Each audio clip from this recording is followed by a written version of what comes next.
આજ તો ગેસ નો બાટલો લઈ આવ્યો. ચોમાસામાં લાકડા પલળી જાય એટલે ચૂલો હળગે નહીં.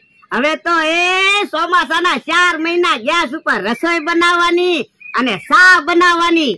મારા માણસને મોકલો ગેસ નો ચૂલો લેવા. હમણે ચૂલો લઈને આવે ને એટલે પેલા ચા પીવી છે. યો ભલા દાદા ચૂલો આવી ગયો. હે આ હું લાવ્યો? એ ચૂલો. બાપા અલા ગેસ નો ચૂલો લાવવાનો હતો. એવું તમે નહોતું કીધું હો, ગેસ નો ચૂલો લાવજે. તમે એમ કીધું તું પતરાનો ચૂલો લઈ આવ. અલા પણ ગેસ નો ચૂલો પતરાનો આવે તો પણ તમારે હરખું કેવું જોવે ને. તમને શું લાગે મને ગેસ ના ચૂલામાં ખબર નહીં પડતી હોય? હે બાપા બાપા હજી મારી સામે બોલે. એક તો ભૂલ કરે ને. તો પણ ભૂલ તમારી છે. તમારે કેવું જોવે ગેસ નો ચૂલો લાવજે. પણ યાર તને તો ખબર છે હું ગેસ નો બાટલો લાવ્યો તો ગેસ નો ચૂલો જ મગાવ્યો હોય. ચાલો કકડાટ ન કરતા. કાલ હું ગામમાં જાવ ને ત્યારે આ ચૂલો પાછો દેતા આવીશ અને ગેસ નો ચૂલો લઈ આવીશ. તો પણ અત્યારે ચૂલો પાછો દી આવી ને.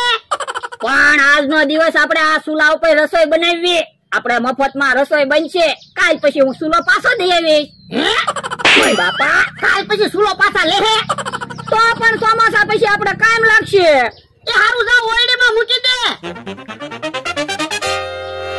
કેવો માણસ છે, ઊંધા ઊંધા કામ કરતો હોય ને.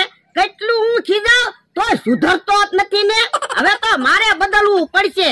ઊંધા કામ કરે ને એટલે ઇનામ આપવાનું ચાલુ કરવું છે. યા ભલા દાદા હવે કાઈ કામ છે?